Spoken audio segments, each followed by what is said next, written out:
Hey, for those of you who don't know me, my name is Morgan. I get to be the lead pastor here at South Point Church.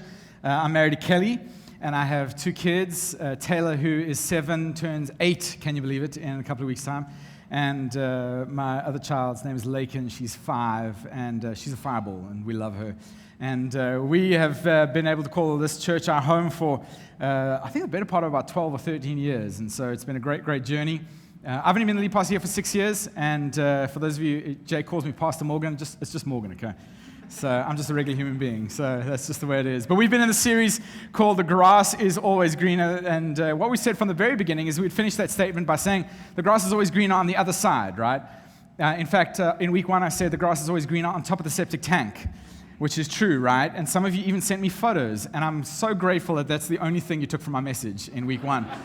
So thank you for that. But we said that, I think certainly that, looking over the fence and seeing that the grass is always green on the other side, I think that's okay. I think it's good to hope, it's good to dream, it's good to think about, what's going on the other side, and it's maybe good to hope that, hey, one day my grass would be green like, so-and-so's as well. The problem is when it comes to this word, the grass is always greener on the other side. It's okay to hope and dream and maybe think about that thing or maybe look over there and be, wow, it would be nice to have that. But when the grass is always greener on the other side, it affects how we live, it affects how we speak, it affects every single area of our lives. In fact, in week 1, someone sent us an email and said, hey, I don't think you're going to be talking about this, but a lot of people are thinking that the grass is greener overseas right now, right? And, in light of what our crime is right now, our economy, maybe, some things that are going on in our country, maybe you think, like, I didn't deal with that in week 1. I just want to be clear. I think if you think that the grass is always greener on the other side and you're just moving there to get to green grass, I think you're doing that for the wrong reasons. And I think I can say that because hopefully by the end of today, you might understand why I would say that. Yes, it's okay to dream about that. If you're going to go pursue business, if you're going to go pursue a career, if you're going to go, do something better for your family, that's great. But if you think that just moving overseas is going to solve your problems, it's not going to. Because there is something immediate that we can do right now, today, that would help us find what we are actually looking for. So, I asked you in week 1, I asked you to fill in a blank. I said this: as soon as I get what, I'll have what I want. That's really the root of this question. Well, as soon as I get what, I will have what I want. Some of you, as soon as I get out of debt, right? I'm going to have what I want. Some of you, as soon as I get a home, our first home, maybe you get to move out of home and get my own place, then I'm going to have what I want. Maybe it's getting a job. Maybe it's getting a new job. Maybe your spouse getting a job. Then I'm going to have what I want. Maybe it's getting into that relationship. Maybe it's getting married. Then I'm going to have what I want. Maybe it's, once we have kids, then I'm going to have what I want. Maybe for some of you, it's like when those kids finally leave home, then I'm going to have what I want, right? I love my children, just to be clear. Okay? But what happens is we think that then and only then are we actually going to be satisfied, that we're going to find contentment. Then and only then. If I get that thing, if I get that, then I'm going to be okay. Now, we play this mind game with ourselves all the time that we're going to be satisfied once we get that only thing. And the thing that we've got to pay attention to is the thing that's underneath this. Yes, as soon as I get that, I feel like I'm going to have what I want. But what really is going on underneath? Now, I've got to be honest with you. When I think about the grass is always greener, my neighbor and I share a low wall, and I'm just going to be honest with you. I'm very jealous of his grass, okay? His grass is always green. It grows this much in 2 weeks. And the problem with my neighbor's grass is the fact that I watched him, manicure that lawn and get it right. And so I know what he did. But I've got to be honest with you, I'm too lazy to do it myself, okay? I know what the solution to having green grass in my own yard is, and yet I don't necessarily want to do that. And we go through life like that as well, right? You see someone who's looking really fit, maybe they're able to run really far, and you're like, hey, what are you eating right now? What's your exercise regime? How often are you running this week? And you could find out how to get that as well. Maybe you've seen some people in a career, and they've been really successful in a career, and you're like, I want that too, but hey, how did you get there? I can do some things as well. But what happens is we can sometimes see what's going on, but what do? We walk around like we're salty all the time, right? Like we're upset with them, like we're just kind of angry at them. There's this internal jealousy that's going on. We're like, no, I can see what's going on, and I can see how to get there. I just don't really want to do it. And so again, it affects how we live and how we are moving through life. It feels like we're missing something that we wish we had. I think that every single one of us, and we said this in week 1 in a different way, but I think there is always more that we're looking for. Every single one of us, there is always more that we are looking for. We get maybe, you get a new car and you're like, oh, I could have got that one, You get into a house, oh, I could have got that one, We're always on the pursuit of more. We have this insatiable appetite for more. Now, there's a young gentleman who's a famous singer. His name is Justin Bieber. And if you don't like Justin, is it too late to say I'm sorry? It's one of his songs, if you're wondering. I know, Pande, woohoo!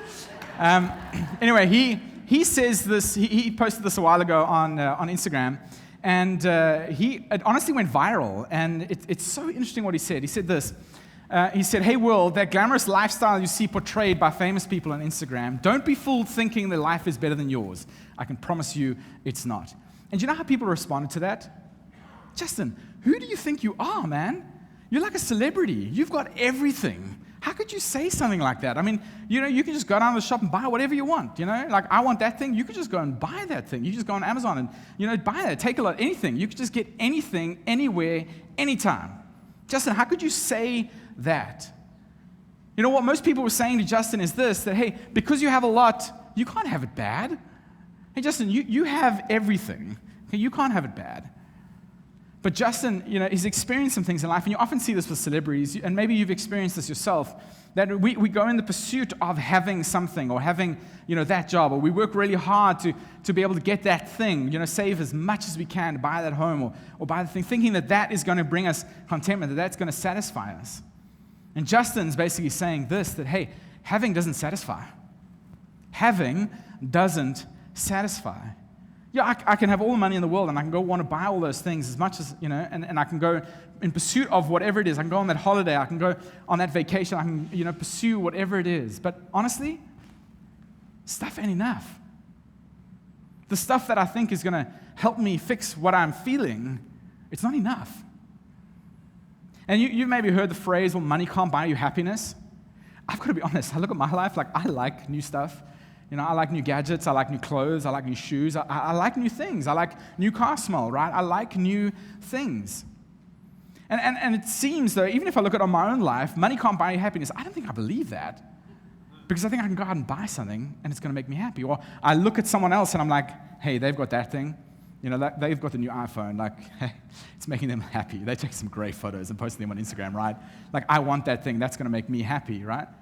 I don't think we believe that money can't buy you happiness. I think we get tricked into this lie that the world paints for us saying, money can buy you happiness. You just need to have this thing, Plus there's more, and you can get something else, as a bonus on that. We kind of get tricked into thinking, well, if a little is good and more is better, then a lot must be great.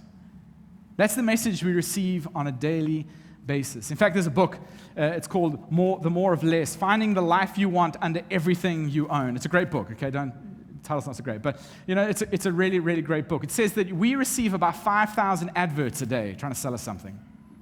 5,000 adverts a day. The average household at the moment, worldwide, has more TVs in it than it does people. 10% of households are renting extra storage space outside of their home to store their own stuff. It's the fastest growing industry at the moment. And 25% of households who have a double garage cannot park a single car in them. Anybody else like that? I grew up on a farm, and we had a lot of stuff. We moved to a little townhouse, and we had 2 garages. We couldn't put anything in the garage. It was just all of our stuff coming from the farm. Our cars used to have to live outside. It seems like we have a lot of stuff. It just seems like we accumulate, and it seems like we want to just go out and buy something because we feel like it's going to satisfy. Now, if you're sitting in your seat and you're squirming around going, oh, geez, it's one of those talks, like, what is he doing? Like, I just didn't really come to church. I didn't wake up this early to come and hear something like this. I just want to say to you, if you're thinking about your wardrobe right now, cleaning out your wardrobe, and you're going to go, donate that this week, that's good. Good for you. If your partner's on Facebook Marketplace right now, busy posting an advert about that thing that she's been asking you to sell for months, that's just, that's maybe something that's going on right now. If you think that I'm going to stand up here today and say that you guys are hoarders, I'm not doing that, okay? That's not what this message is about. That's not what we're here to do. What I want you to try and realize, and maybe, if we're honest with ourselves, we could realize this, that really our contentment is tied to what we have. That's how we live, right? That our contentment is tied to what we have. You know, we kind of feel like, well, maybe if I have this thing, then I'm going to be happier. Maybe if I get that job, if I go and I buy this thing, well, I'm going to be more content. Maybe if I go on that holiday, I'm going to be more satisfied. Maybe if we lived there, I'd be more content with how our life is right now. Because everybody who seems to be living there, or everybody who seems to have that thing, they seem to be happy, and I want to be happy as well. But what we realize is that our contentment is tied to what we have. That's the message we portrayed for every single one of us. But it's not just with stuff, and I made a chart of a couple of things here. It's not just with stuff. You know, it's tied to our looks as well. Our family goes on an annual holiday to the hot baths every August, and I've got to admit, I got out of the pool and took my shirt off, and I was like, I wish I'd worked a little bit harder on that over the winter. Not had so much pizza, right? Like comfort food, I love pizza. That's one of my favorites. You know, maybe you look at opportunity and you kind of see, you know, you might not think this of me. I'm a pastor. You know, I don't look at other people and go, I wish I had that opportunity. But I do. I see people, and I'm like, why did he get that opportunity? I could have done that, right? Maybe you're looking at me right now going, well, why is he doing that? Like, I could do that a lot better, right? We all want opportunity, whether it be in business, whether it be in life. We all want to be able to pursue opportunity. Maybe your car, maybe if you were going to rate your car on a scale of 1 to 10, it was going to be a 6. Maybe your car is a 6 and your home is a 4. You know, maybe if it was the other way around, you'd have a better home and drive a smaller car. I don't know what it is for you. Education, you know, maybe you kind of feel like your education was a 7 out of 10. Maybe you got a really good education. I went to a small school called Parvalley in Somerset West. No one knows about it. But I found myself doing this. I got into Paul Lewis. And so people are like, oh, what school did you go to? Oh, no, I went to Parvalley in Somerset West. What? It's like, but I got into Paul Lewis. Like, who does that? Like, I just want people to know that I could have gotten into a better school. Like, you know, I don't know why we do that. But faith, I don't know if you've experienced this. You stand in a circle, like people are praying, and like the person next to you starts praying, and you're like, oh my word, this person's a saint, right? They're using words I don't even understand. Like, I thought I was a 6. I'm a 3, man. Like, there's no chance. Fun, you know, maybe you look on someone's Instagram grid. If you don't know what a grid is, ask someone younger. But you're like, you know, you're paging through someone's grid, and you're like, man, these people seem to have an adventurous life. Like, they're having a heck of a lot of fun, right? I wish I could have a little bit more fun. I thought I was a 10. Maybe I'm actually down there at a 6 style. Now, I'm just going to be honest with you. I rated myself as a 4. Before I met my wife, I was a -1, okay? She's sitting right here. You can ask her, okay? I married up, okay? And she brought the style. I'm still only a 4, but, you know, I'm at least dressing better than I was. So maybe your popularity. Everyone wants to be popular, you're right? It's all about social status now. We want to be popular, and maybe your popularity is not where you want it to be. Relationships. You know, maybe you want to be in a better relationship. Maybe you want to be married. Maybe you kind of, you know, you're married already, and you look at someone else's marriage, you're like, why didn't I get that one? Like, that just seems to be working a whole bunch better than mine, right? You rate yourself on a scale of 1 to 10. Maybe you got talent. Maybe you're like, hey, that person's got a lot of talent. Maybe you're looking at me going, he's got no talent. Like, come on, I could do better than that, right? We all look around us and we see people who've got talents in certain areas, or maybe you're gifted somewhere and, you know, you want to be gifted in another area. You want to have a talent in another area of your life as well. And what happens is we look at our lives and we rate ourselves on a scale of 1 to 10, and we just, you know, decide, okay, well, I'm a 2 here, I'm a 3 here, I'm a 5 here. Now, I really want to be a 10 in every area, right? But we begin to believe that the answer to our discontentment in life is found in having something that we don't yet have. That there is something standing in the gap between where we are at a 4 or a 5 or a 6 and that 10. And we believe that the answer to our discontentment in life is finding that. And so we want to move in that direction. We all want to be 10s, right? And we look at celebrities sometimes, and celebrities seem to be that they're all 10s. I mean, most people would look at Justin Bieber and they'd be like, he's a 10. He's a 10 in every category. He doesn't need anything else in his life. He's got everything. And I've got to admit, I don't know what it would feel like to get that famous that quickly. I mean, I'd love to experience it, but I think it could have been pretty hard, right? It was pretty hard to become that famous that quickly. And we look at him and we kind of think, well, he's got everything. But what happens when we kind of believe that our discontentment is found in having something that we don't currently have? We begin to believe the lie that reaching 10 out of 10, reaching the pinnacle in every area of our lives is where we're going to find contentment. And what happens is that leads us down a never-ending quest that is destined to leave us wanting more. Justin Bieber was onto something when he wrote that. He says, hey, you get to a 10, I just want to let you know, you're going to want an 11. You get to 11, you're going to want a 12. See, the thing we've got to recognize is that have is never satisfied. Have is never satisfied. You and I, we can walk around, we can stab in the dark trying to find contentment in our lives. We can run so hard trying to find contentment, and we might never find it. We might die in the process of trying to find contentment in our lives. And so, Morgan, where is it hiding? People seem to have contentment in their lives. Where's it hiding? Is it available to me? You know, if it's not found in success, if it is not found in the adventures of life, if it is not found in the opinions of other people of me, if it's not found in popularity, if it's not found in my education, in my master's degree, Morgan, where is it hiding? How do I find contentment in this life if I can't find it in what I have or what I can buy or what I am in control of? Well, to answer that question, I want to go back about 2,000 years to a man named Paul who wrote something to a church in Philippi. We call it Philippians. It's in Philippians chapter 4.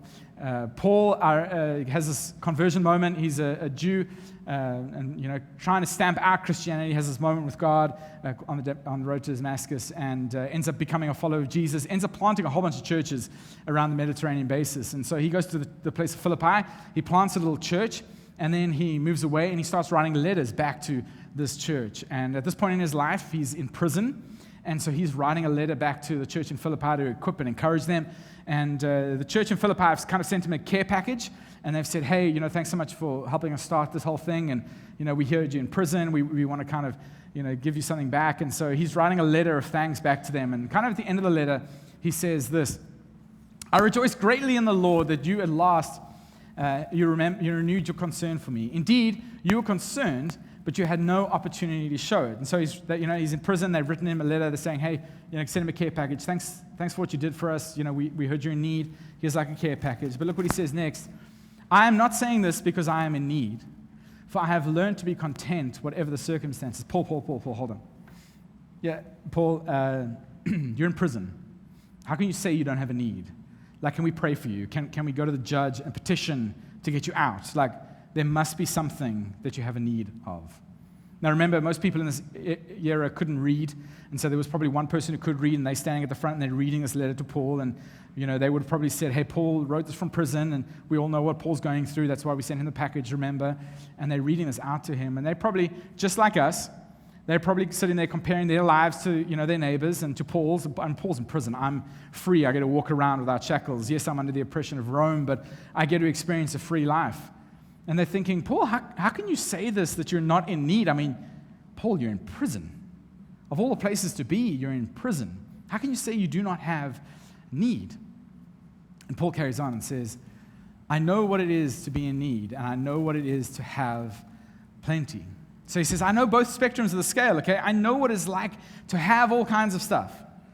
But I also know what it is to have absolutely nothing. And he introduces us to a secret. He says, I have learned the secret of being content in any and every situation, whether well-fed or hungry, whether living in plenty or in want. He says, I've learned the secret. And I've got to be honest with you, if you've ever learned something in life, sometimes it takes time, right? Some learnings are really quick, like you break your leg, you're not going to do that again, right? But some things take time to learn. And by this stage in Paul's life, Paul's a lot older than he was, probably when he visited the church in Philippi. He's learned a few things over the years. It takes some time. You have to go through something sometimes to be able to learn something. And so Paul's now learned the secret. And he's saying to everyone, hey, I have too been fooled by the world. That have leads to contentment. That I can be in the pursuit of the acquisition of more. And that is going to quench my discontentment. That's going to give me satisfaction in my life. That's going to give me contentment with where I'm going. But I have found the secret. Now, what he says next, before we get there, I just want to say to you, has anyone done Hint Hunt or like an escape room game? Okay, I thought I was going to be great at it, okay? And I was going in pretty confident, and, we go inside, and they lock the door behind you, and you hear the click, and you're like, okay, here we go. You're like, we're in this. We're going to be out in a couple of minutes. It's going to be great. 20 minutes later, we're still trying to find the first clue, and it's not going so well, and I'm working out which one of my friends I'm going to continue to eat if we have to stay in here for 24 hours. I wasn't listening when they explained the rules and realized that you got out after 60 minutes. So, this is kind of how we're going through, and I'm kind of thinking like, hey, we've got to get out of here at some point, right? And then on the screen at the Hinton where I was, they posted a clue. And I was like, okay, they're going to give us a clue, that's cool. And they say, look next to the thing, next to the thing. That doesn't help me. What thing? Like, where in this room is the thing? Like, I haven't found the thing yet. It makes no sense, right? The clue they gave me didn't make any sense. And I think when Paul says what he says next, you're kind of like, Paul, it makes no sense. Paul, why would you say that? That makes absolutely no sense to what we are trying to do and find contentment in this life. But he says this, I can do all things through him who gives me strength. I can do all things. Paul, that doesn't make any sense. What Paul's trying to say here is, hey, I know what it is like to have plenty. I know what it is like to have plenty, okay? I know what it is like. I've been there. I've been fooled into thinking that I can have all these things. I know what it's like to be there. But watch what he does with a verb here. It's very, very interesting. He ends up saying, well, I know what it is like to have. I've been there. I've experienced that. And then he changes the verb and he says, I can do all things through Christ who gives me strength. He's basically saying to us, hey, I've switched my mindset into thinking, I used to think, well, I can have all these things and it's going to bring me contentment. And Paul says, no. Stuff will come and stuff will go. And if you want to find the true secret to contentment, the power in contentment doesn't lie in the have. The power in the contentment game lies in the do. It lies in what we do. And when he says these words, all things, I honestly don't think he means all things. Like, I could jump and fly off the stage once. Okay? If I wanted to be a tree, I can't snap my fingers and be a tree. You might say, well, Morgan, God's all powerful, like he could snap his fingers and you could be a tree. Yes, that's true, but I'm not in control of that. I'm not in control of turning myself into a tree. What Paul's really saying here, what he's really meaning is, hey, you can do all things that God has called you to right now. And not only can you do all things that God has called you to right now, you can persevere through those things. In fact, you can endure whatever it is you're experiencing right now. Paul basically says to us, hey, if you want to find contentment in this life, you've got to have a personal relationship with Jesus going, hey, Jesus, it's Tuesday today, what are we doing? God, it's Wednesday today, what are we doing? Where are you taking me? What are we going to do today? What are you going to put on my path today? What are we going to do today? Not what can I have, what can I get? It's, hey, what are we doing today?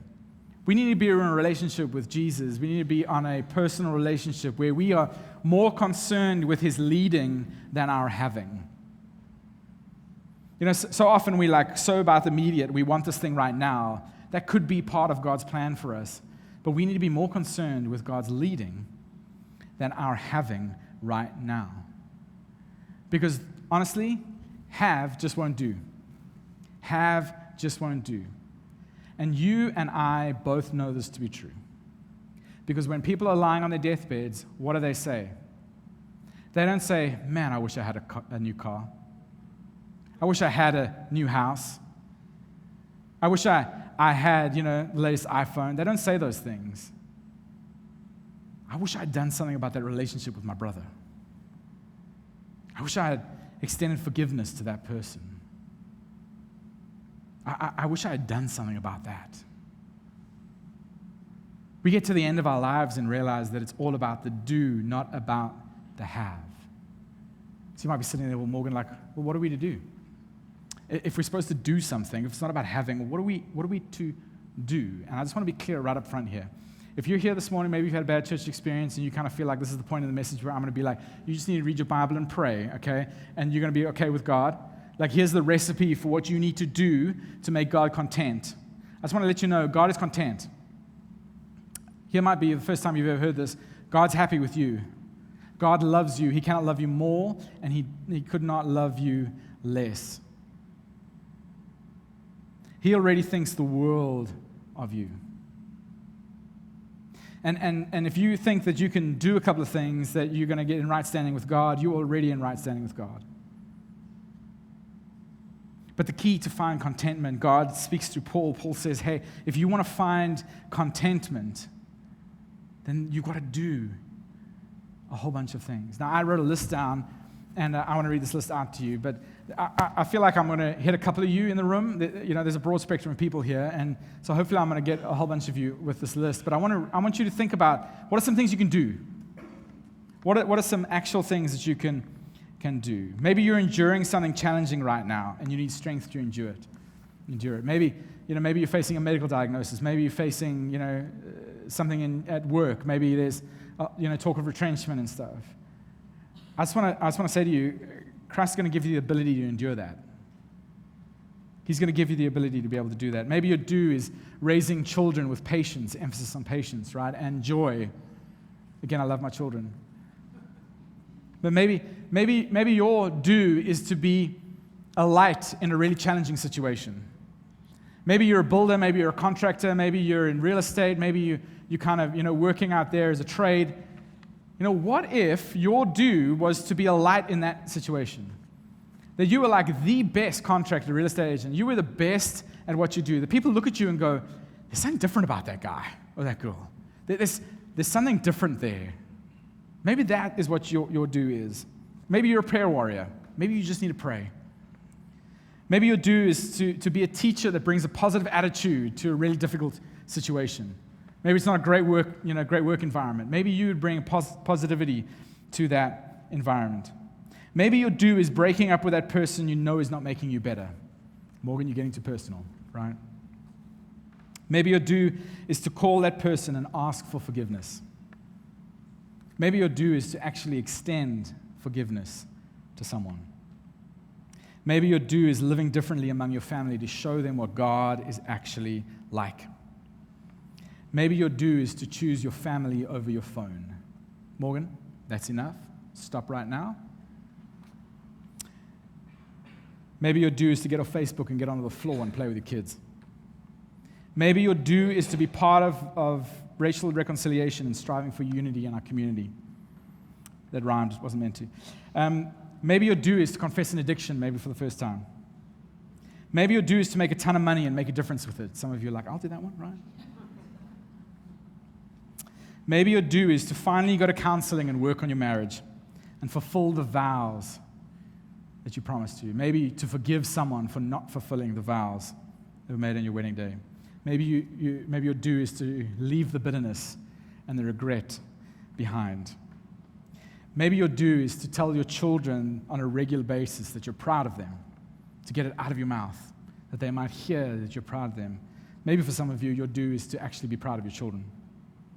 So I don't know what your do is. I don't think I've hit everyone in the room, but I think each and every one of us have a do that we can do.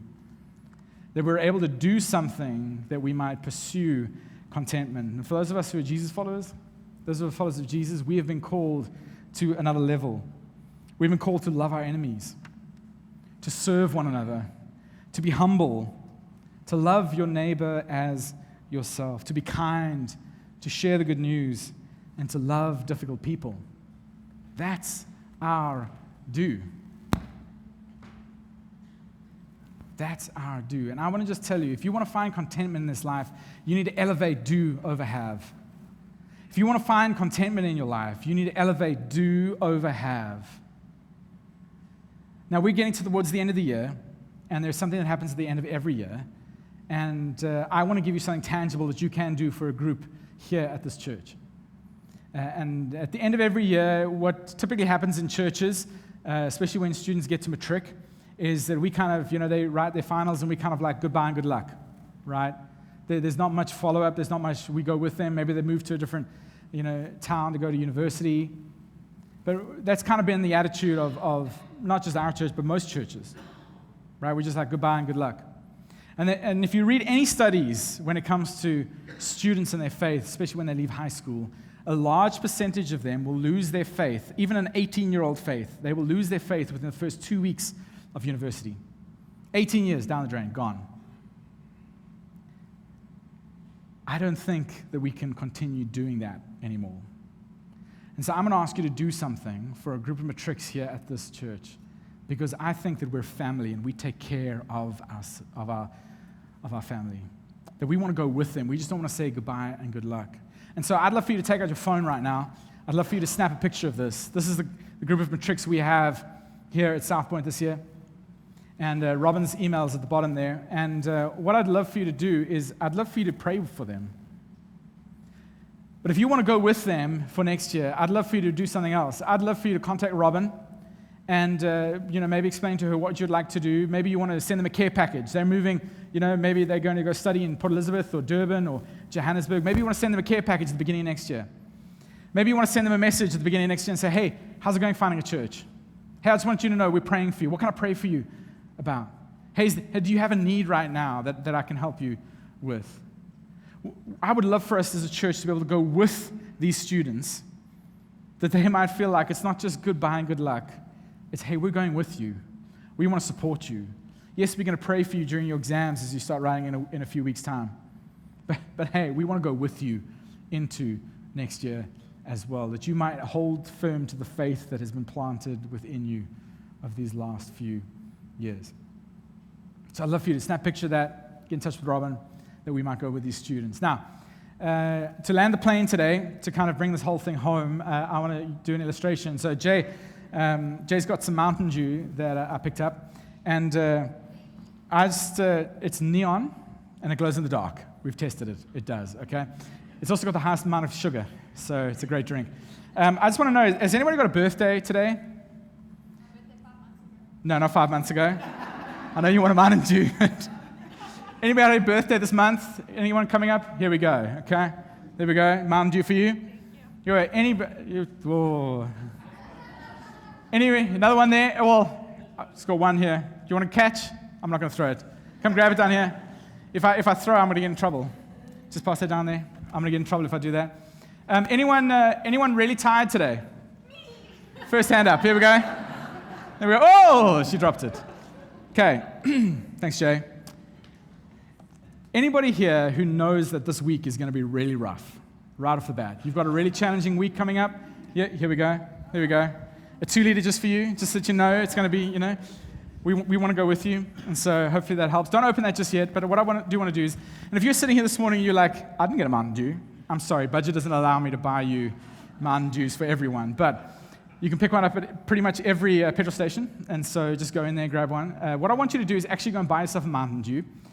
Just put the health benefits aside for the moment. But I want you to go buy a Mountain Dew, and I want you to put it somewhere where you're going to see it a lot. Okay, whether it be at home, maybe in the kitchen, maybe it's on your desk at work, maybe it's in the car, might get a little warm, maybe not the best idea. But put it somewhere where you're going to be able to see it. And then when you go through this week, and you're tempted to believe that something on Take-A-Lot is going to give you contentment, or one day only, or daily deals, or maybe you get to the point where you feel like something.